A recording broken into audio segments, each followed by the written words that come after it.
Et on passe donc à la deuxième table ronde de notre matinée. On parle toujours de modèles et données pour l'environnement, mais aussi de climat, de météorologie, de glissement de terrain et d'hydraulique. Vont venir ici Sylvain Maillet, ingénieur des ponts au laboratoire de météorologie dynamique, Marc Bocquet, directeur adjoint au Centre d'enseignement et de recherche en environnement atmosphérique, Sébastien Boyaval, directeur du laboratoire d'hydraulique Saint-Venant, si je ne me trompe pas. Installez-vous, installez-vous. Et François-Baptiste Cartiot, directeur scientifique pour Osmos Group. Alors par nature, le climat est chaotique, complexe. Le modéliser pour mieux le comprendre est un enjeu majeur, notamment pour les sciences du climat. Si je vous dis observation, données massives, simulation, incertitude, échelle, je vous plonge déjà dans l'article. Les modèles du climat, la physique et la puissance de calcul au service de l'environnement et de la société. Sylvain Maillet, est-ce que vous pouvez nous en dire un petit peu plus sur cet article? Oui, donc c'est un article, j'ai l'impression, qui est très très large et très général par rapport aux articles qui étaient beaucoup plus précis sur des sujets de recherche. Là, c'est un article donc, avec ma collègue Aglège Ezekiel, qui est également au laboratoire météorologie dynamique et qui est également ingénieur des ponts à l'école des ponts et forêts. Donc pour présenter un peu les modèles de climat, d'où ça vient, à quoi ça sert et peut-être où ça va et qu'est-ce qui reste à améliorer. Donc pourquoi modéliser le climat? En fait, au début, on ne s'est pas intéressé à modéliser le climat, on s'est intéressé à prévoir la météo pour dans quelques jours. Donc, comme souvent, ça a commencé par des militaires qui voulaient savoir quel temps ils feraient pour leurs opérations. Donc, ça a commencé de façon qui se rapprochait un peu de ce qu'on fait actuellement au moment de la Seconde Guerre mondiale et un petit peu après. Donc, avec les premières prévisions numériques qui commençaient à ressembler à donner source à ce qu'on fait maintenant. Donc, bien évidemment, ça a tout de suite trouvé de nombreuses autres applications, enfin, l'aviation civile, l'agriculture, enfin toute notre vie qui est impliquée par la météo. Puis ensuite, à partir des années 70, la puissance de calcul augmentant et de nouvelles questions émergeant, eh ben, on a commencé à se poser la question de faire des modèles de climat. Donc le but d'un modèle de climat, c'est plus de prévoir le temps qu'il va faire la semaine prochaine, c'est de prévoir le temps qu'il va faire en moyenne sur une zone donnée, à une période donnée, et en fonction de l'action des hommes, c'est-à-dire en fonction de la composition de l'atmosphère qu'on influence en particulier avec des émissions de gaz à effet de serre. Donc ça a émergé dans les années 70, et tout de suite en mettant les bonnes bases physiques sur le transfert radiatif et sur l'effet de serre. Dès les années 70, Jules Charnay, par exemple, aux États-Unis en 79, était capable de dire que pour un doublement du CO2, le climat allait se réchauffer de 3 degrés, plus ou moins 1,5 degré, ce qui est vraiment très raisonnable comme prévision par rapport à ce qu'on sait actuellement. Et donc, rétrospectivement, presque 50 ans après, on sait que ces modèles-là avaient vu juste. Donc ensuite, la modélisation climatique s'est développée en quittant très largement le domaine de l'atmosphère, en incluant l'océan, la cryosphère, donc les banquises, les glaciers, les calottes glaciaires, la biosphère, où là on quitte carrément le domaine de la physique pour être dans le domaine de la biologie avec des interactions complètement différentes. Donc les forêts, les animaux, les planctons marins, etc., qui ont tous un rôle climatique fondamental, mais qui sont forcément régis par des équations d'un autre type que celle de la mécanique des fluides ou de la thermodynamique. Donc, autour de ces outils-là, qui sont des modèles de climat, donc qui vont coupler en fait des modèles de biosphère, de cryosphère, d'océan, ça structure des communautés du climat qui vont regrouper tous les gens qui sont spécialistes de ces domaines très différents. C'est le cas par exemple pour la région parisienne avec l'Institut Pierre-Simon Laplace, donc qui regroupe des laboratoires spécialisés sur l'océan, sur l'atmosphère, sur les surfaces continentales et autres, et donc ils se retrouvent autour d'un objet qui est un modèle couplé du climat, et donc qui participe aux exercices du GIEC, à l'instar du modèle toulousain qui est développé à Météo France pour la France. Il y a deux modèles français différents et plusieurs dizaines de modèles au niveau mondial, donc ce qui permet, comme ça a été évoqué je crois précédemment, de quantifier l'incertitude par la comparaison de différents modèles dont on ne sait pas dire lequel est le meilleur parce qu'ils sont tous compatibles avec ce qu'on sait. Donc il y a beaucoup de succès des modèles climatiques qui ont montré leur capacité à prévoir des choses et donc dont on peut supposer qu'ils ont la capacité à dire pour l'avenir, en fonction des politiques qui seront menées et des choix qui seront faits par les sociétés, quel sera le climat dans 30 ans, non pas de façon déterministe, mais en fonction de ce qu'on fait. Donc en fonction des décisions politiques et des comportements humains. Donc qu'est-ce qui reste à faire? Qu'est-ce qui peut être amélioré? Il y a plein de types d'améliorations et des opportunités aussi. Donc ce qu'on veut améliorer beaucoup, c'est d'une part la résolution des modèles. Actuellement, ces modèles de climat ont une échelle qui peu ou prou la centaine de kilomètres. Donc quand on fait une maille horizontale d'une centaine de kilomètres, les Pyrénées, par exemple, n'existent pas. Donc on ne peut pas comprendre le climat de Toulouse, de Tarbes ou de Perpignan à cette échelle-là. Peut-être que sur des endroits dans des grandes plaines, ça peut marcher, mais près de montagnes ou près des côtes, il faut monter en échelle. Donc il y a diverses opportunités en ce sens, en particulier l'augmentation des puissances de calcul, l'émergence de nouvelles façons de calculer, les GPU, peut-être demain l'ordinateur quantique. Il y a aussi des améliorations de méthodologie, donc la capacité de prendre des maillages non structurés pour zoomer sur des zones sensibles ou particulières ou d'intérêt. Et enfin, on améliore sans cesse la compréhension physique des équations qu'on doit mettre dans le modèle, et en incluant aussi de plus en plus les systèmes humains et économiques. Donc en plus de toute cette communauté que je mentionnais avant autour de l'IPSL, maintenant il y a des économistes aussi qui disent comment les humains interagissent avec le climat et rétroagissent sur le climat. Donc ça, c'est une voie de recherche, je pense, qui est infinie et qui est émergente actuellement. Donc il y a encore énormément à faire sur les modèles, et toujours en s'élargissant, donc y compris vers des domaines inattendus comme l'économie. Et on parle donc de modèles dépendant des capacités de calcul à haute performance, hein, on est d'accord, hein? Oui, tout à fait. Donc c'est des modèles qui vont tourner sur des centaines ou des milliers de processeurs pendant des semaines et des semaines pour fournir des centaines ou des milliers d'années de simulation dans divers scénarios. Donc il y a une quantité astronomique de puissance de calcul consommée et de données produites et qu'il faut stocker, ce qui pose d'ailleurs des questions climatiques et d'empreinte. Et donc la puissance de calcul, effectivement, c'est le facteur limitant qui fait qu'on ne peut pas résoudre la Terre entière à 1 km pour comprendre ce qui va se passer à Tarbes. Parce que le défi, c'est de représenter le climat moyen et sa variabilité à différentes échelles et pour différents acteurs. Et on en reparlera par la suite. Autre champ d'investigation, les prévisions météorologiques à quelques jours, excusez-moi. Dans ce domaine, les géosciences ont eu de longue date recours à des méthodes mathématiques. La précision des prévisions, n'en déplaise à certains, s'est largement améliorée au cours des 50 dernières années. Mais voilà, l'arrivée de l'intelligence artificielle dans ce domaine bouscule les fondements méthodologiques qui avaient cours jusqu'ici. C'est le thème de votre article, l'intelligence au service des géosciences et de la prévision du temps. C'est ça, Marc Mouquet, je ne me trompe pas? Oui, merci Stéphane. Tout à fait.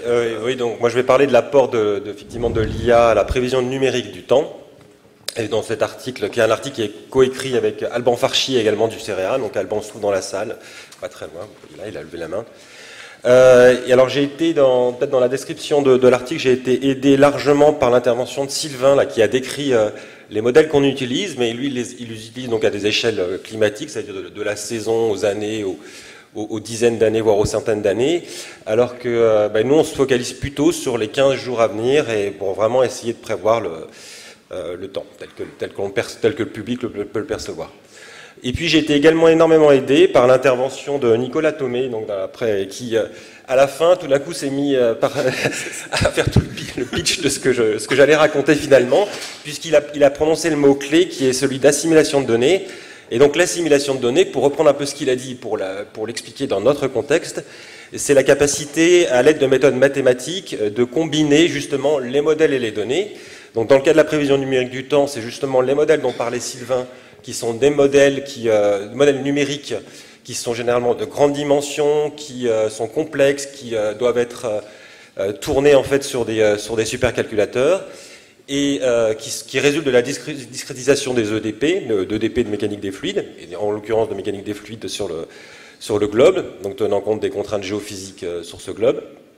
Et puis des données, de données massives, c'est-à-dire toutes les observations que les satellites, les observations locales, les radiosondes, les avions, les bateaux nous permettent d'acquérir en fait toutes les heures et en fait d'assimiler. Alors c'est absolument nécessaire d'utiliser ces techniques mathématiques pour combiner modèles et données, parce que pour des raisons déjà fondamentales de physique et de mathématiques, puisqu'en fait les systèmes de géofluides, les systèmes de prévision numérique du temps sont fondamentalement chaotiques. Et donc, vous ne pouvez pas espérer faire tourner un modèle aussi précis soit-il sur de plusieurs jours sans qu'il diverge de la réalité.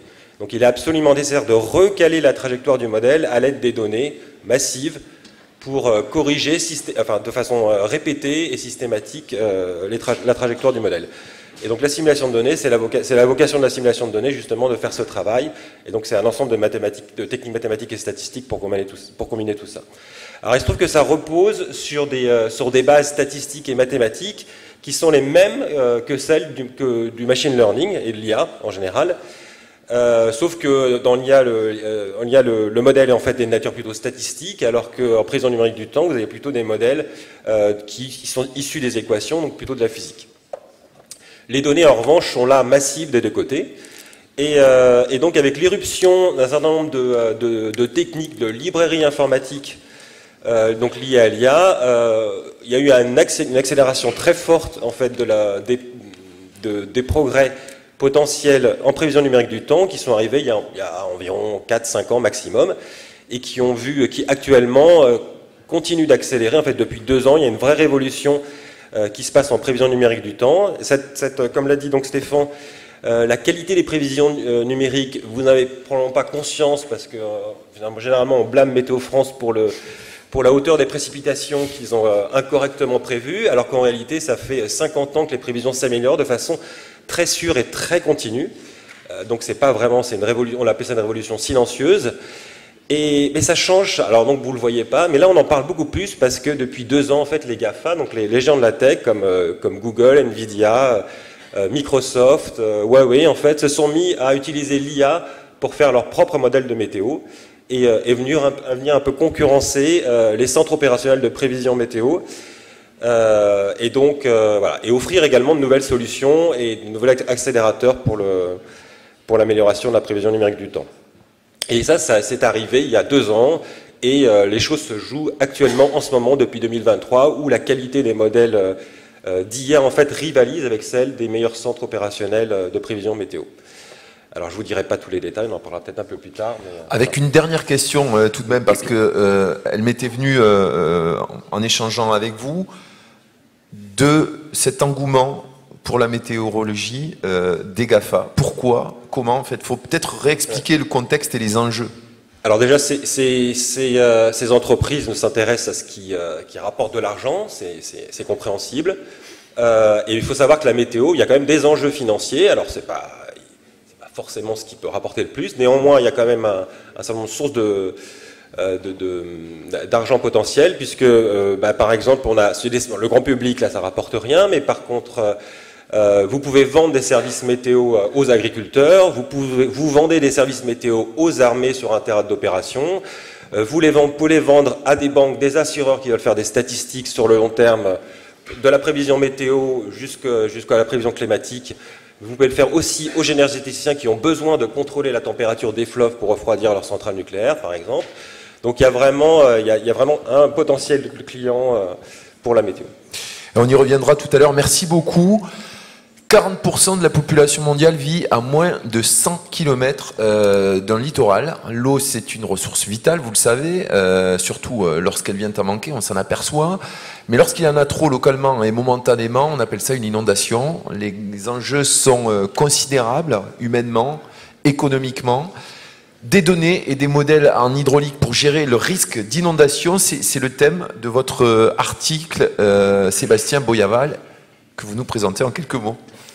Bien, merci de me donner l'occasion de parler d'une activité historique essentielle au laboratoire d'hydraulique Saint-Venant, mais à l'école des ponts également, la prévision, l'anticipation de l'inondation. Et bravo d'ailleurs aux 2 concepteurs, enfin plus largement à tous ceux qui ont initié ce numéro qui s'appelle Modèles et données, donc je trouve très emblématique de la méthode cartésienne qu'on applique tous et dans lesquelles il y a une vraie dialectique scientifique entre les données et les modèles, comme on va le voir aussi en inondation. Donc l'inondation, c'est un fait qui s'impose aux hommes, c'est une donnée donc essentielle, historique, j'ai envie de dire ancestrale, puisqu'on habite globalement tous près d'une source d'eau et donc de grandes masses d'eau que sont les rivières ou les océans. Et donc c'est une motivation depuis plusieurs siècles, y compris depuis Descartes, Pascal et la mise en œuvre d'une nouvelle méthode scientifique à l'hydrodynamique, donc à prévoir le mouvement des grandes masses d'eau. On y parvient aujourd'hui relativement bien avec des modèles qui ont permis de construire dans d'autres sciences des démarches similaires, puisque l'hydrodynamique a été une des motivations essentielles au développement d'outils comme les équations aux dérivées partielles qui ont été mentionnées au préalable, et donc à la compréhension de milieux continus. Donc ça, on est en phase avec globalement d'autres sciences qui ont été, d'autres applications qui ont été mentionnées avant.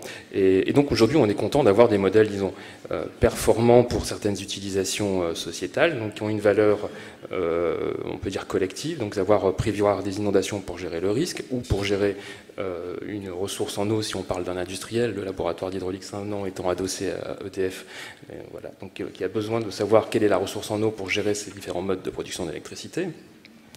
Mais il faut savoir que tous ces modèles reposent que sur des EDP, comme j'ai dit, et également sur des EDP qui ont été conçus au XIXe siècle, essentiellement, par des anciens illustres de l'école des ponts, comme Saint-Venant et Navier, en partie. Et puis ensuite, ils sont devenus performants grâce à l'essor de nouveaux outils, donc les nouveaux outils qui ont été mentionnés, évidemment, le calcul scientifique, l'informatique scientifique, avec des ordinateurs de plus en plus puissants, sans remettre en cause des EDP qui siégeaient au fondement des modèles, et surtout l'acquisition de plus en plus de données. Marc a parlé de données qu'il faut assimiler dans les modèles. C'est une composante essentielle à la prévisibilité des modèles, c'est savoir incorporer des observations pour rendre le modèle le plus fidèle, le plus proche possible d'une situation réaliste. C'est-à-dire que le modèle n'est jamais complètement indépendant d'une donnée, sinon il n'a aucune valeur prédictive. Ok, très bien. Mais il faut se rappeler que quand les EDP ont été conçus, ces EDP même qui siègent à la base des modèles, les modèles n'avaient qu'une valeur en fait qualitative, on pourrait dire individuelle, philosophique, pour le chercheur qui proposait ce modèle, puisqu'il y avait très peu de données pour valider le modèle et encore moins pour en faire un outil de prévision. Donc ce n'était pas du tout la conception, le but initial. Aujourd'hui, on a de plus en plus de données, parce que le mouvement qui a été mentionné avant par mes deux collègues ne cesse de se développer, à savoir qu'on continue d'acquérir des données diverses, variées. Maintenant, on a des satellites qui en permanence nous donnent des clichés des grandes masses d'eau à la surface des continents. On a un peu du mal à interpréter tout ça avec nos modèles, même avec les méthodes d'assimilation de données, puisque la prévisibilité ne s'améliore pas forcément en termes d'inondation quand on met de plus en plus de données variées et qu'on utilise toujours les mêmes EDP. Donc en fait, on a une vraie question pour nous qui est comment corriger ces EDP, ces modèles. Alors, est-ce qu'on fait juste, comme ça a été mentionné avant, plus de calculs, c'est-à-dire qu'on se dit, là, en fait, on garde la même EDP, mais on a, en fait, le vrai problème, c'est la résolution en termes d'espace, d'espace-temps, donc le pas de temps ou le pas d'espace qui est trop grand, qu'il faudrait diminuer, donc mettre plus de ressources. On n'en est pas complètement sûr, et donc le parti pris, donc il y a une vraie dialectique scientifique à mettre en œuvre entre modèles et données. Le parti pris de moi et mes collègues, Damien et Vialou, qui est co-auteur de l'article, et chercheur senior EDF, il est enseignant également, comme vous le savez pour la plupart d'entre vous, responsable du cours de mécanique des fils à l'école des ponts, et on se pose plutôt la question de changer les EDP sur lesquels on construit les modèles numériques, puisque là aussi il y a de l'innovation possible. Donc mon message à la fin, dans cette dialectique scientifique mentionnée au départ, c'est qu'elle n'est pas finie, et bienvenue à tous les jeunes qui veulent exercer leur activité intellectuelle et leur talent scientifique en recherche, notamment pour l'hydrodynamique et pour la prévision des inondations, parce que je pense qu'il y a encore du taf à faire, notamment pour trouver les bonnes équations. Voilà. Et on y reviendra justement par la suite également sur ces questions liées à ces calculs, aux équations aux dérivées partielles. Modéliser les glissements de terrain dans un contexte de changement climatique. François-Baptiste Cartiot, c'est le titre de votre article qui semble parler de lui-même, mais bien entendu vous allez nous expliquer que c'est un petit peu plus compliqué que ça, j'imagine. Oui, merci Stéphane pour cette introduction. Donc l'article que nous présentons est en fait issu d'un travail de thèse qui a été mené au laboratoire Navier, pour faire le lien avec l'école des ponts. Moi, je ne suis pas moi-même du laboratoire Navier, je représente la recherche scientifique d'une entreprise qui s'appelle Osmos, donc une entreprise privée, et qui a participé au financement de cette thèse. Pour poser un peu le décor, au-delà des glissements de terrain dans les échanges qu'on va avoir, je vais sans doute parler de toute autre chose, puisque Osmos, c'est une entreprise qui a pour but de transformer des données issues de mesures prises sur des infrastructures de manière générale, en particulier du génie civil, en informations utiles pour ceux qui en ont charge leur gestion et leur maintenance. Voilà. Et donc, une piste que nous voulions explorer, c'est de pouvoir qualifier et anticiper l'évolution des glissements de terrain qui sont un sujet extrêmement important quand on parle des infrastructures bâties dans les zones montagneuses dans lesquelles il y a des glissements de terrain. On a un exemple très récent dans la vallée de la Maurienne qui est venu rappeler que les autoroutes et les lignes de chemin de fer et certains sites industriels sont très susceptibles de connaître ce genre de risque. Et donc il est intéressant de pouvoir anticiper ces phénomènes et donc de réussir à fournir comme information le fait que tel glissement de terrain à tel endroit a un risque à tel horizon de temps de tant de pourcents, puisqu'on parle de risque, il n'y a jamais de certitude absolue, d'avoir des conséquences préjudiciables pour l'activité de la zone. Donc voilà le problème généralement posé. De manière très concrète, qu'est-ce qui a été fait dans cette thèse? En fait, on a voulu explorer les possibilités des outils utilisés par, le terme à la mode de IA aujourd'hui, mais qui sont des réseaux de neurones, dont on a déjà parlé, en conception technique de l'outil. Et donc, qu'est-ce qu'un réseau de neurones peut nous apporter dans ces problèmes d'anticipation de la poursuite de la dynamique des glissements de terrain, sachant que ce sont des problèmes extrêmement complexes, mais que l'on a aujourd'hui la possibilité d'alimenter un outil comme un réseau de neurones avec ce qu'il aime bien en tant que donnée d'entrée, c'est-à-dire des mesures in situ qui reflètent le passé du phénomène. Là, l'ambition était de pouvoir anticiper la poursuite du phénomène à partir de quantités suffisantes de mesures sur le passé. Et pour cela, avec un outil qui sont les réseaux de neurones. Alors pour détailler la démarche, parce que je pense que c'est intéressant, ça s'est fait en 2 temps. Une première étape qui, je donne la fin avant de donner le développement, n'a pas fonctionné, en tout cas n'a pas donné entière satisfaction, qui était d'aller considérer un réseau de neurones a priori pertinent pour ce problème comme une grosse boîte noire, de lui donner en données d'entrée l'évolution passée d'un glissement de terrain ainsi que des données de pluviométrie, et de lui laisser apprendre tout seul un modèle entièrement empirique de comment ces phénomènes interagissent et de comment la pluie se transforme en cinématique de glissement. Je dis la pluie parce que c'est le principal phénomène météorologique et climatique, pour rejoindre le thème de cette table ronde, qui a une incidence sur les glissements de terrain, comme même sans avoir fait de modélisation compliquée, chacun peut en avoir l'intuition.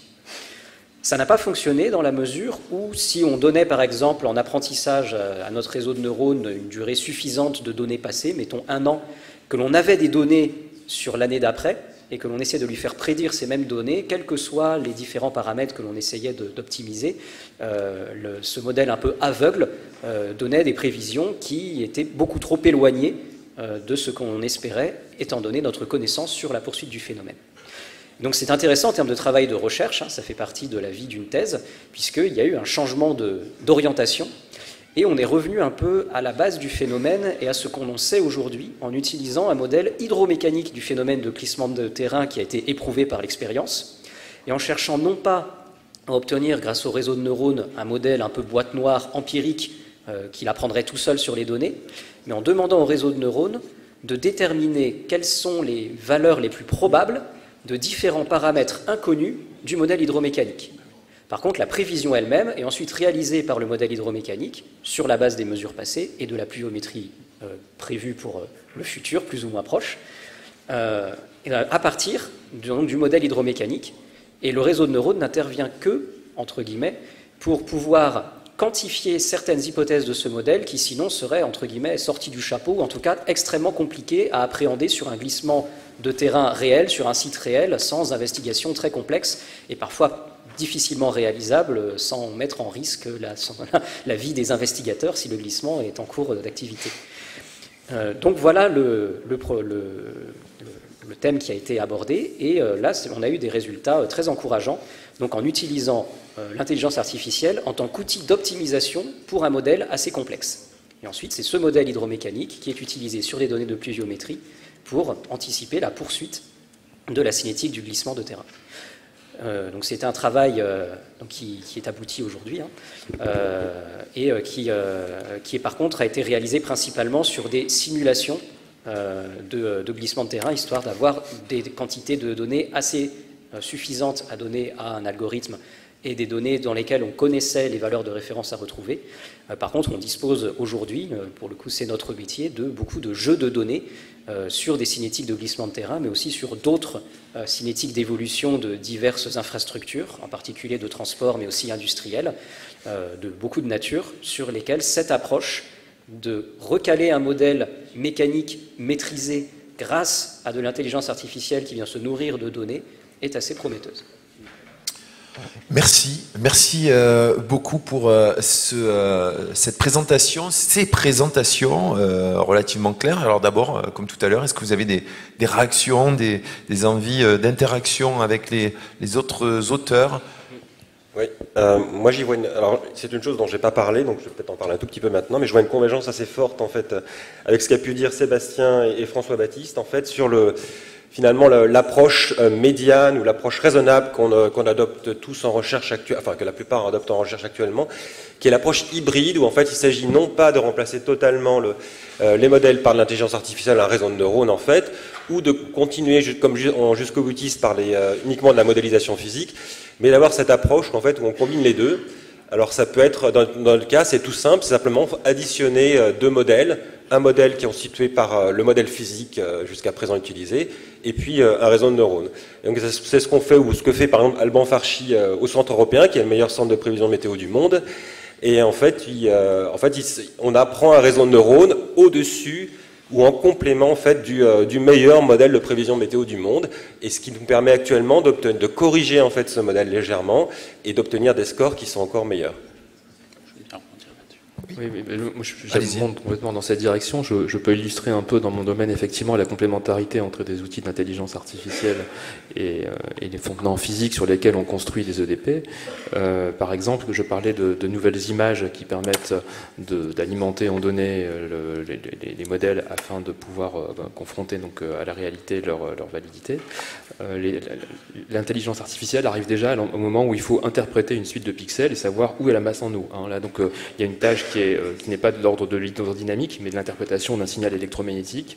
Et la classification, ça se fait grâce à l'intelligence artificielle. Donc, effectivement, on trouve une complémentarité vraiment sur les différents aspects de la démarche à différents endroits. Par contre, on ne remplace pas du coup l'intelligence humaine là où elle est nécessaire, donc savoir mettre en œuvre les principes physiques déjà identifiés. On n'a pas non plus, comme François Baptiste l'a mentionné avant, on n'a pas trouvé parmi les collègues des gens qui auraient proposé un modèle d'inondation où on aurait mis toute l'intelligence qui soit surpassée par rapport à un modèle d'intelligence artificielle. Sylvain Maillet, vous vouliez réagir également?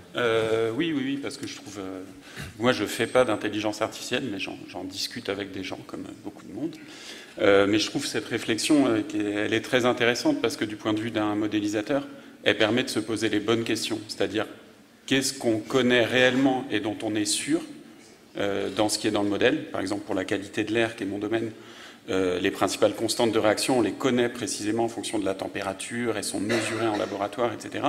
Il n'est pas question qu'un réseau de neurones nous dise qu'il faut les changer de 30% parce que ça arrange les résultats. Et qu'est-ce qu'on ne connaît pas? Il y a un tas d'équations empiriques avec des paramètres à fixer sur lesquels on se base sur quelques jeux de données partiels sur des expériences qui ont pu avoir lieu il y a très longtemps. Et sur ces paramètres-là, il y a sans doute une énorme... C'est déjà un domaine, avant même l'intelligence artificielle, c'est déjà un domaine à part entière, ce qu'on appelle le tuning, de tourner un peu des boutons pour essayer d'améliorer le modèle. Mais là, comme il n'y a pas de connaissances a priori, et que nous, on n'est pas capable d'ingérer des quantités de données extraordinaires et pour optimiser les paramètres, et en revanche, des réseaux de neurones font ça très bien, donc ça conduit, je pense, à séparer ce qui est réellement connu dans les équations qu'on met, des paramètres qui sont mal connus et qui a lieu d'optimiser en pratique de façon heuristique. Donc ça conduit à vraiment réfléchir à ce qu'on sait et à ce qu'on ne sait pas, ce qui est assez intéressant. En abordant cette table ronde autour du climat, avec Tony Lelièvre, on s'était posé cette question, finalement, quand on parle d'observation, d'assimilation, d'utilisation, comment les data ont impacté finalement les activités de recherche, dans le contenu, dans l'organisation, dans les métiers, dans les approches, les réflexions que vous avez? Vaste question. Marc, je sais que vous avez... justement, il y a eu des modifications dans les grands organismes de météorologie que l'on connaît.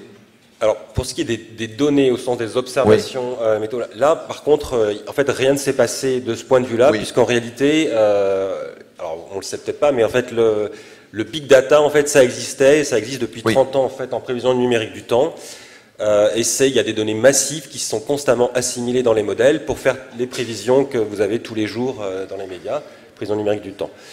Ce qui change là, c'est vraiment cette pression qu'on ressent de la part des géants de la tech, en fait, d'essayer de remplacer, de se passer de toute l'expertise de modélisation, donc qui est la modélisation des équations et ensuite leur implémentation numérique, et de la remplacer par un réseau de neurones, en fait, complètement par un réseau de neurones. C'est la tendance que eux aimeraient voir. Et là, ça met forcément comme... Alors, un des avantages majeurs, peut-être, c'est au niveau des calculs. Ça, c'est donc Sylvain qui l'avait mentionné. Puisque si vous faites faire tourner un modèle équivalent à un modèle de prévision météo complexe sur une carte GPU, bah, ça tourne, je sais pas, 100 fois, 1000 fois, 10 000 fois, 1 million de fois plus rapidement qu'un modèle numérique... actuellement, les meilleurs numériques du monde, les meilleurs modèles numériques de prévision de météo du monde. Donc là, il y a quand même un énorme enjeu, et donc tous les centres de prévision météo se posent la question de savoir s'ils doivent adopter ce genre de stratégie, s'ils doivent revoir leur département R&D, enfin quelles sont les orientations à prendre en fait pour être compétitifs. Et, voilà. Sylvain, Maillet, je vous vois réagir aussi. Non?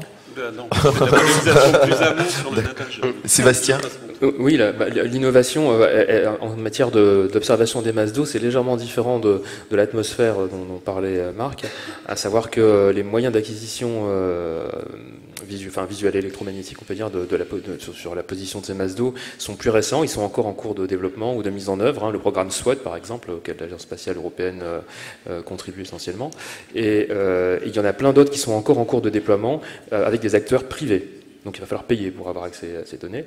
Donc il y a un véritable effort pour nous de s'approprier ces nouvelles données et de développer donc les technologies dont on parlait avant d'intelligence artificielle pour savoir l'interpréter avant de l'incorporer par des techniques d'assimilation de données plus classiques dans les modèles d'évolution des masses d'eau.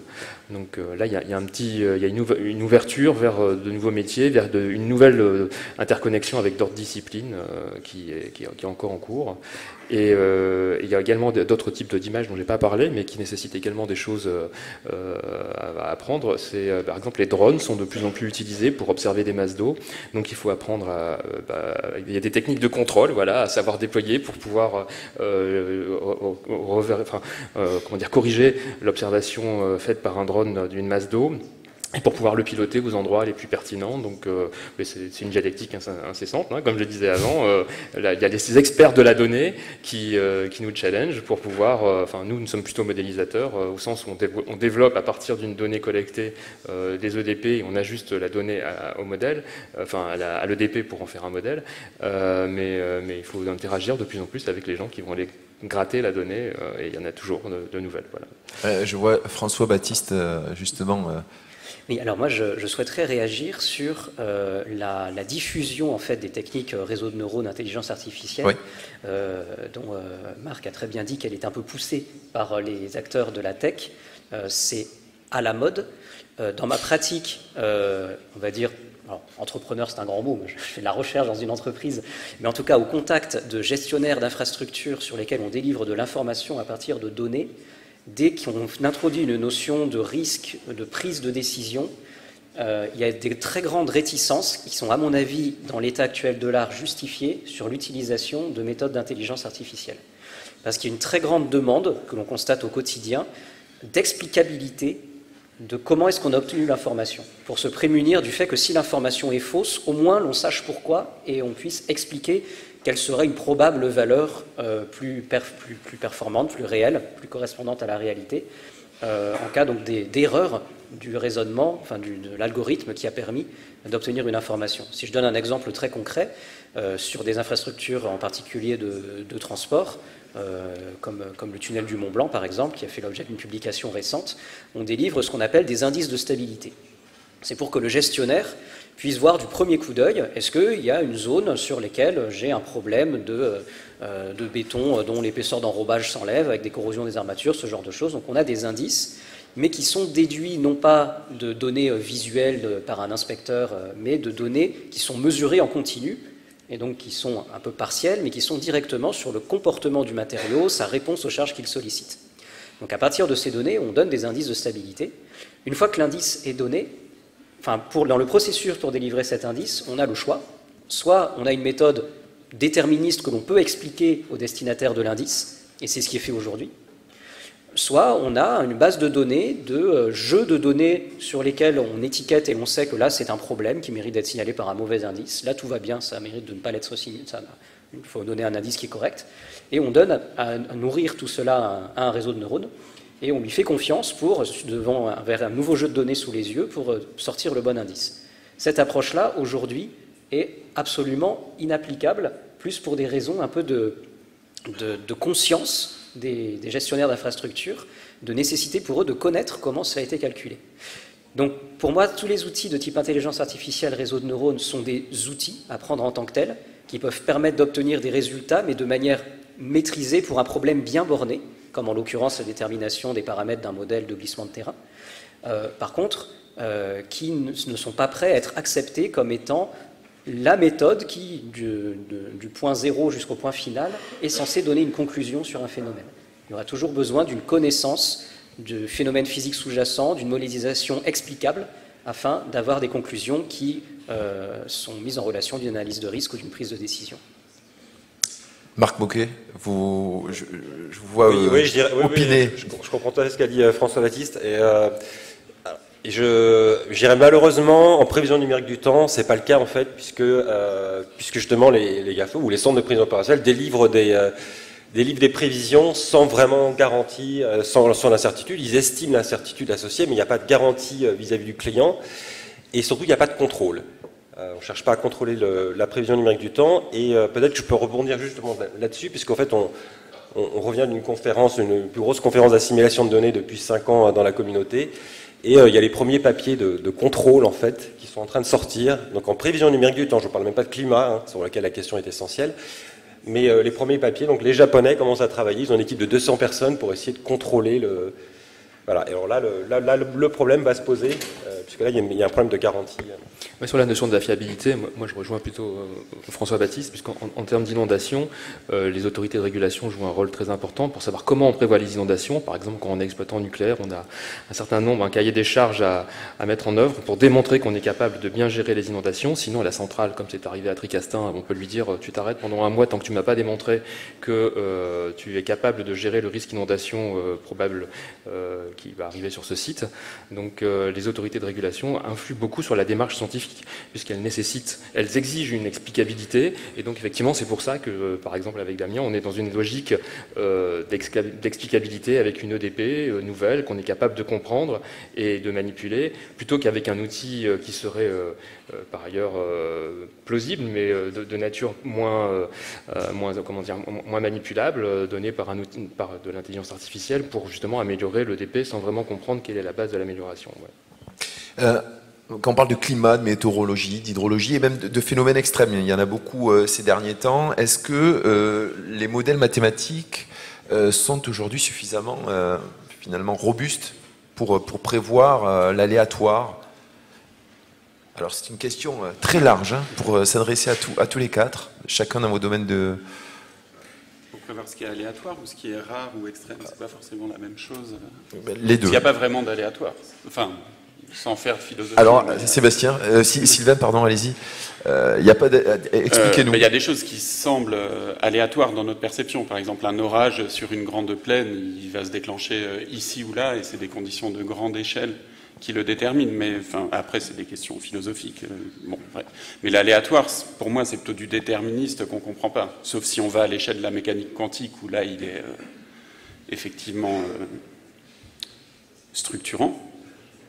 Mais donc, il est structurant surtout avec la philosophie de l'aile de papillon qui va changer à l'autre bout du monde. Mais il faut un certain temps pour que ça se propage. Donc un orage, si on connaissait parfaitement la situation aussi bien qu'on peut le connaître avec les limites de la mécanique quantique, on saurait, et qu'on connaissait toutes les équations, on saurait prévoir où se déclenche l'orage. Évidemment, les modèles n'ont jamais la connaissance parfaite de la condition initiale, ni la condition parfaite des EDP qu'il faut appliquer, comme c'était mentionné, et il faut aussi les améliorer, ni la résolution suffisante. Donc les modèles, suivant la nature du phénomène, sont capables plus ou moins de représenter les phénomènes à telle ou telle échéance. Par exemple, pour les cyclones, qui sont quand même des phénomènes d'assez grande échelle, on commence à bien les prévoir, même si des fois ils surprennent par leur trajectoire, etc. Des phénomènes de grande échelle comme des sécheresses, on peut même avoir des indications à moyenne échéance un petit peu plus long que l'incertitude météorologique. Et par contre, un orage, même une heure avant, on n'est pas capable de dire où il va se déclencher exactement a priori. Et effectivement, il y a des enjeux là-dessus, puisque les agences météo, Météo France par exemple, émet des alertes orange ou rouge, etc., qui ont des conséquences sur des fermetures, sur l'économie, etc. Donc c'est important de savoir prévoir ça, et aussi de savoir prévoir, non plus du tout de façon déterministe pour le coup, mais de façon statistique, dans un climat futur, comment la fréquence et la nature de ces extrêmes va augmenter dans un climat futur. Et donc là, c'est plutôt le domaine effectivement des modèles de climat qui commencent à être capables de regarder non pas seulement la moyenne de la distribution, mais aussi les queues de la distribution, donc les événements extrêmes. Donc là-dessus, il y a beaucoup d'améliorations récemment, avec l'amélioration tout simplement des modèles et des capacités de calcul. Sébastien Boyaval, vous vouliez réagir en premier? Moi, je veux réagir, enfin, je suis en phase avec tout ce qui s'est dit, mais je veux insister sur le fait qu'effectivement, l'aléa, ça relève d'une position épistémique. Hein. Si on renonce à décrire un certain nombre de phénomènes microscopiques, on peut décider, enfin, d'une manière déterministe, on peut effectivement décider de les modéliser de manière aléatoire. Ça vaut également pour les sciences hydrodynamiques sur des phénomènes micro-échelle, de petite échelle en temps et en espace, où on pourrait ne pas avoir envie et ne pas trouver raisonnable de décrire les phénomènes de manière déterministe. Donc ça me permet en fait d'anticiper probablement à la fin de notre table. Moi je trouve que c'est là où justement il y a une transition potentielle du coup, puisqu'on parle de transition à la lumière de nouveaux modèles et données. C'est l'usage du modèle dans ce cas-là. Si on se place sur cette position épistémique qui est effectivement investiguée, c'est une position possible pour faire évoluer les EDP. Est-ce que pour modéliser la turbulence, il faut renoncer au déterminisme et introduire un aléa? Quel aléa, du coup? Quelle performance? Et dans ce cas-là, quel usage du modèle? Et là, c'est la vraie transition qui se pose, alors de manière flagrante en plus pour les populations qui sont les bénéficiaires éventuellement de la valeur, je parlais sociétale du modèle, sa prédictivité. Par exemple, les phénomènes d'inondation encore récents, tels qu'avec la tempête Aline, on peut se dire, est-ce que c'est raisonnable si on fait des modèles de simulation d'inondation et qu'on leur donne une certaine probabilité à interpréter par les usages, sur la base de ces calculs, est-ce qu'on est capable de mieux anticiper, mieux gérer le risque? C'est comme ça, à mon avis, qu'il faut se poser la question de l'aléa. Voilà. Donc c'est la transition possible. Marc Bocquet. Oui, je voudrais peut-être apporter une précision sur le fait que, pour être bien clair, que les méthodes d'assimilation de données et l'autre grande famille cousines des méthodes d'assimilation de données qui sont la prévision d'ensemble sont des techniques en fait qui déjà sont capables de faire du calcul d'incertitude.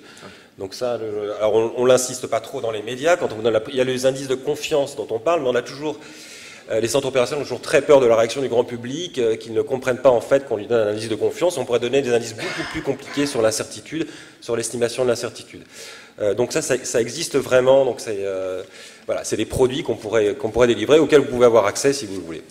Il y a on peut peut-être dire que je vais parler de la rapidité de calcul offerte par l'IA pour simuler ces modèles de prévision numérique du temps. Donc imaginez en prévision d'ensemble, on fait typiquement 50 ou 100 simulations qui vont vous permettre d'estimer l'incertitude associée à votre prévision météo et par exemple à un événement extrême, à une forte précipitation. Imaginez demain que vous pouvez, en fait, si vous pouvez faire tourner 1 million de fois plus rapide un modèle, vous pouvez typiquement faire une prévision d'ensemble avec 1 million de membres et donc avoir une estimation beaucoup plus précise de l'incertitude associée au risque et au risque en fait associé à cette forte précipitation. Donc il y a des choses qui risquent également de bouger du point de vue de la quantification de l'incertitude. Vous voulez intervenir peut-être, François-Baptiste, non?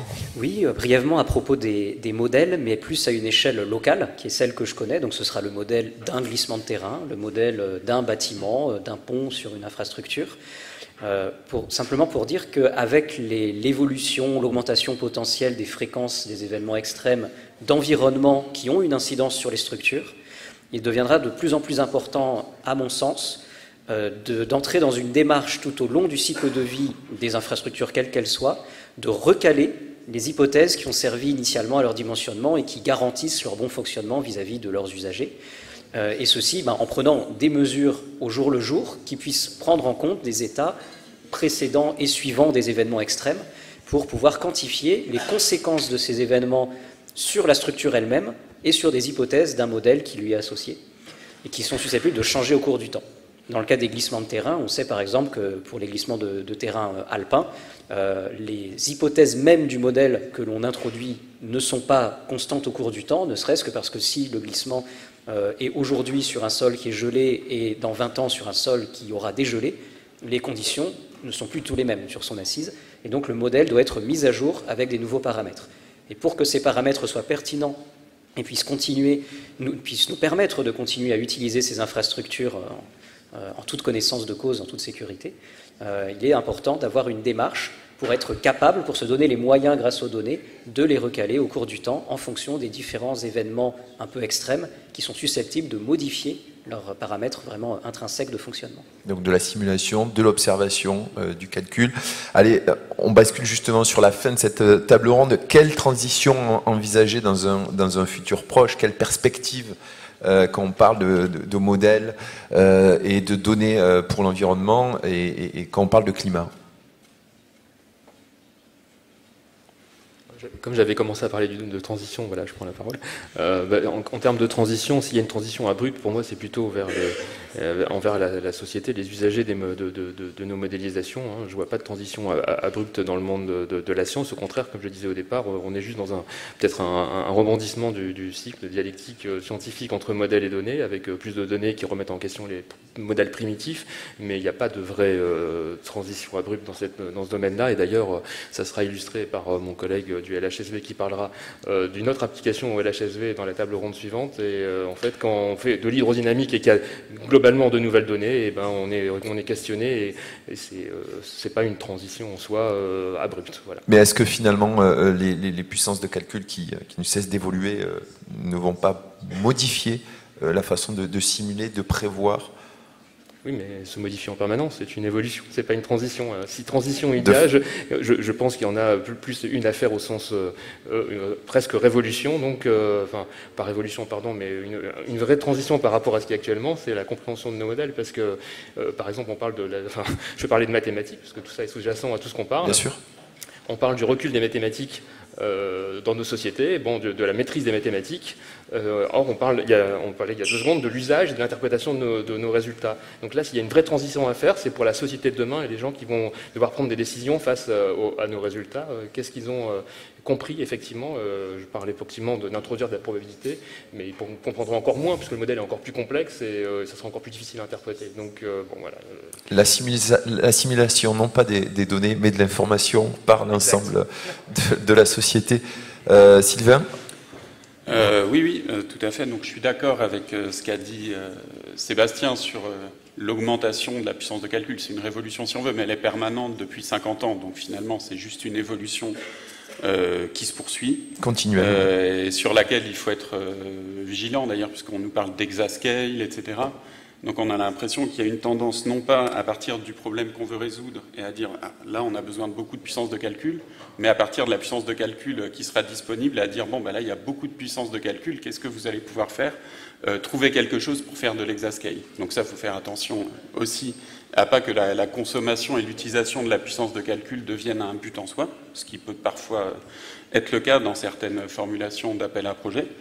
Bon, toutefois, il y a pour certaines questions, quand même, la puissance de calcul permet évidemment d'avancer en précision en augmentant la résolution, ce qui n'est pas l'alpha et l'oméga de ce qu'il faut faire. Effectivement, comme l'a dit Sébastien, il faut améliorer les méthodes, etc. Mais donc on peut imaginer que les modèles de climat qui aujourd'hui donnent des informations pour le futur à une échelle de 100 km, on puisse, en utilisant ça et en augmentant la résolution de façon intelligente, ciblée, sur des simulations plus courtes, etc., obtenir des informations, essayer d'obtenir des informations plus précises, par exemple sur des débits de rivières à l'avenir qui dépendent de taille de bassin de versant qui sont faibles, de forme de vallée, etc., ou sur l'évolution de calottes glaciaires de sommet dans les Alpes, où là aussi on conçoit bien que ce n'est pas avec une maille de 100 km qu'on va comprendre l'évolution future de la mer de glace ou d'un glacier de la Vanoise.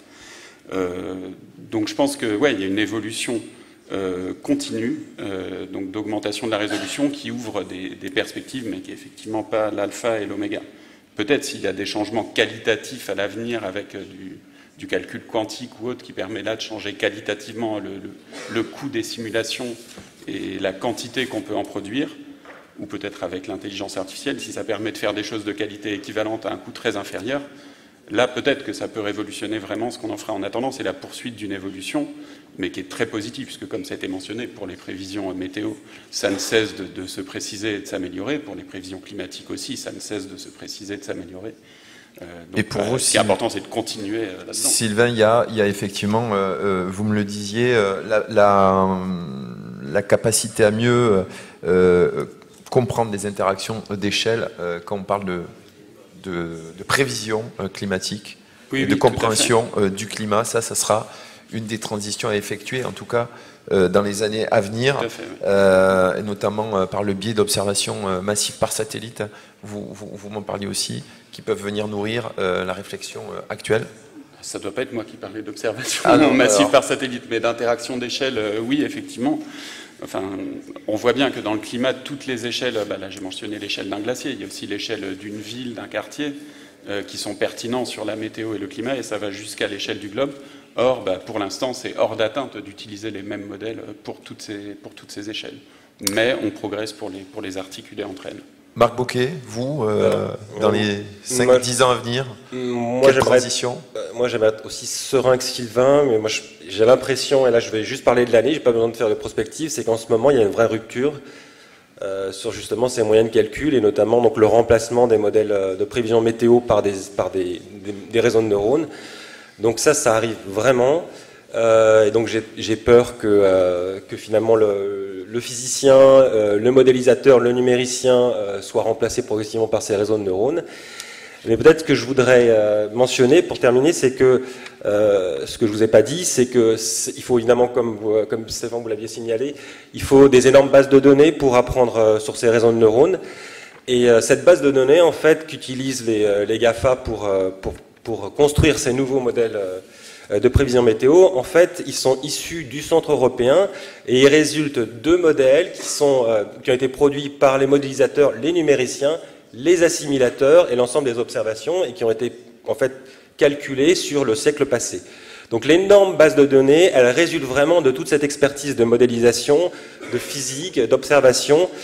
Et sans cette base de données, il n'y aurait pas de réseau de neurones. Donc en fait, il y a le problème de l'œuf et la poule qui est en train. Il y a ce paradoxe, ce trouble actuellement dans la prévision. La communauté prévision météo, où on ne sait pas trop dans quelle direction ça va partir. Il va falloir réfléchir à ça. Il y a quelques idées, mais voilà. Mais ça se passe. Il n'y a pas de perspective il y a 10 ans parce que ça se passe en 2023. Là, actuellement. Oui, actuellement. François-Baptiste Cartiot, vous disiez qu'il y a une prise de conscience aussi de chacun à avoir, notamment un changement d'état d'esprit. Oui, alors tout à fait. En fait, le terme transition, ce qui m'inspire dans le cadre de cette discussion, c'est de prendre un peu de recul, dans le sens où on parle climat sur cette table ronde. Et on est en tant qu'observateur et prévisionniste du climat, on est sur un échelon d'observation. Et j'avais envie de prendre un peu de recul et de parler de transition dans le sens où le climat change, et pas en bien d'après les prévisions de plus en plus fiables que l'on a sur les années et les décennies à venir. Et on sait pourquoi en plus. Et donc, pour essayer, dans la mesure du possible, de limiter les dégâts, il y a un certain impératif de sobriété dans tous nos métiers, dans les méthodes que l'on utilise, qui deviendra de plus en plus prégnant, je pense, dans les années qui viennent, et qui, là, nécessitera une véritable transition. On parle aujourd'hui, par exemple, de gros volumes de données et de modèles avec des toutes petites mailles et d'énormes quantités de données à traiter. Je pense qu'il y a une vraie transition aussi qui nous concerne peut-être du coup indirectement puisque c'est en amont, mais dans la capacité à gérer ces données de manière sobre. Et même à notre niveau, de savoir quelles sont les données qui sont strictement utiles. Est-ce qu'on ne peut pas faire une économie d'information, ne serait-ce que pour les outils que l'on utilise, de réussir à être assez sobre. Également dans les méthodes, moi j'ai vu dans mes différentes pratiques d'analyse de données à partir de mesures sur des infrastructures, beaucoup de cas où on a très envie d'utiliser une méthode compliquée, un réseau de neurones ou de faire une simulation Monte-Carlo, alors qu'en réalité, pour une même qualité de réponse à la question à laquelle on est censé répondre sans vouloir adresser tout un paquet d'autres problèmes qui pourraient être, sur lesquels les données auraient des choses intéressantes à dire, mais en se concentrant sur une question, un modèle très simple, parfois complètement déterministe, voire même linéaire, une bête régression, peut donner une réponse satisfaisante à un enjeu concret de terrain. Et donc ne pas utiliser des grosses capacités de calcul parce qu'elles sont disponibles, comme le disait Sylvain, je pense, mais savoir dimensionner les capacités strictement nécessaires pour répondre aux problèmes qui nous sont posés. Et une autre transition que je vois, elle est un peu dans un état d'esprit de manière générale vis-à-vis de nos infrastructures, qui est de valoriser beaucoup plus que ce n'est aujourd'hui toutes les opérations de maintenance, comparativement aux opérations de renouvellement, en fait, de reconstruction, de travaux nouveaux. Et donc là, c'est un débat un peu plus vaste qui prendra peut-être du temps, mais qui est vraiment nécessaire à mon avis. Aujourd'hui, il faut savoir que toutes les opérations de maintenance, en particulier par exemple pour les infrastructures publiques, sont considérées en général comme du fonctionnement. Et pour le fonctionnement, il n'y a jamais d'argent. Par contre, il y en a pour de l'investissement. Et ce serait tout simple de considérer, c'est vraiment une question de point de vue, que maintenir une infrastructure au niveau où elle le mérite, c'est un investissement sur l'avenir, puisque ça évite de devoir la reconstruire trop tôt. Et donc ça fait partie de cet impératif de sobriété qui va nous être de plus en plus imposé, je pense, par nécessité dans les années qui viennent. Merci beaucoup pour ces propos, ces ouvertures. Merci pour ces échanges. On poursuit le débat 2-3 minutes autour de une ou deux questions, s'il y en a qui émanent de la salle. Questions autour du climat. Oui, c'est une question un peu générale. Enfin, je pense qu'on se la pose dans toutes les communautés, donc j'étais heureuse d'entendre comment, en tant que labo de recherche, on peut rester concurrentiel face aux GAFAM. Et ma question est, nous, comment, en tant que chercheurs, quel message faire passer à nos étudiants pour les encourager à venir travailler avec nous et justement qu'ils ne soient pas tentés d'aller voir ce qui se passe du côté de ces industries qui ont des moyens avec lesquels on n'est plus du tout capable d'être en compétition. Des questions, réponses Je crois que c'était pour vous. Non, mais c'est une très bonne question. Mais je crois que peut-être un élément de réponse a été apporté par François Baptiste sur le besoin d'explication, puisque donc moi dans le domaine où on fait de la prévision, en fait, le client cherche pas d'abord l'explication, il cherche d'abord un produit. Mais derrière, pour arriver à améliorer les choses, il faut quand même à un moment donné retourner à l'explication et comprendre pourquoi ça marche pas. Et donc c'est ce qu'a souligné François Baptiste très belle façon. Donc je pense qu'il y aura quand même fondamentalement un besoin toujours sur la recherche. Le modélisateur, j'espère que j'avais un petit peu expliqué pourquoi. Oui, non, je crois que c'est ça, c'est ce sur quoi il faut insister auprès des étudiants. Puis si je peux me permettre, Marc, vous aviez évoqué le fait que les équipes justement de prévision sont capables aussi de se réorganiser pour prendre en compte aussi ces révolutions, enfin ces évolutions fortes qui ont lieu aujourd'hui. Donc c'est peut-être une réponse pour les étudiants. Il n'y a pas que chez les GAFA qu'on peut changer, bouger, essayer de comprendre différemment et s'emparer des outils actuels. C'est ça? Moi, je voudrais donner un complément par rapport à ça, c'est que les GAFA, ils sont certes dans une démarche de modélisation qui est similaire à ce qu'on fait, mais à la fin, ils font pas d'électricité, quoi. Donc, si on veut être on va dire, investi dans le monde actuel, il faudra un moment quand même faire des ponts. Faire du génie civil, il y a l'usage du modèle, et à ma connaissance, les GAFA, ils n'ont pas grand-chose de concret à produire, à part du numérique et du bit, quoi. Enfin, voilà, donc... Une autre question au fond de la salle, de l'amphithéâtre. Oui, bonjour, vous m'entendez? Merci beaucoup pour tous les débats de ce matin qui sont super intéressants. Moi, j'ai une question un peu en fait sous-jacente à tout ça. C'est aujourd'hui, on a délégué la collecte, enfin même pas la collecte, même les données publiques qui sont produites, leur usage, leur stockage, leur valorisation à des organismes sur lesquels on n'a aucun contrôle. Et je pense que ça aussi, ça participe à le questionnement que l'on a autour de cette transition numérique. C'est-à-dire que jusqu'à présent, quand il y a eu des grosses évolutions technologiques ou autres, les citoyens gardaient la main à travers le contrôle de leurs élus ou de ceux qui faisaient la loi. Aujourd'hui, on a ceux qui gèrent, ceux qui dirigent sont super nationaux et non contrôlables. Est-ce qu'il ne faut pas mettre en place deux choses qui seront, un, la transparence sur les modèles, sur les données, et deux, une gouvernance à ce niveau-là pour gérer? Parce que même si on a des actes qui sont posés par l'Union européenne sur les données personnelles, sur tout le reste, il n'y a rien. Comment on gère ça? Parce que je pense qu'une des vraies questions, c'est ça. Comment on peut s'inscrire dans une nouvelle, un nouveau futur où ce qu'on génère, même, on ne garde même pas la capacité d'action dessus? Alors c'est une remarque. Est-ce qu'il y a des observations? Oui, alors c'est un vrai problème, apparemment en qualité de l'air, et Sylvain pourrait en parler. J'aurais donné quand même alors c'est un vrai sujet, et une chose positive, c'est qu'en tout cas pour la prévision météo, c'est une chose qui est régie en fait par les nations, puisqu'il y a l'Organisation mondiale de la météo qui en fait détient l'ensemble des observations et destinées à un usage et pour le bien public. Et c'était justement un enjeu de Google d'aller faire pression pour récupérer l'intégralité des données pour pouvoir nourrir leur modèle, ce qui leur a été refusé gentiment. Voilà, donc oui, c'est un enjeu, mais il y a des bonnes choses. En tout cas, en prévision météo, et ce n'est pas le cas pour toutes les observations en géosciences. Ça, c'est un problème qui est pour l'instant bien sécurisé. Il faut maintenir la pression sur nos gouvernements pour que les choses restent telles quelles. Et puis je vous invite à interpeller juste après, là, dans 1 minute, on va faire une petite pause, interpeller peut-être Daphné Tuncer sur ces questions qu'elle évoquait, justement la gestion des données tout à l'heure. Non? Non, pas du tout? Je sais pas, j'avais l'impression, je me suis trompé, alors j'ai pas dû écouter. Anthony Briand, vous vouliez intervenir? Oui, enfin, j'ai des milliards de questions, merci beaucoup, c'est super intéressant.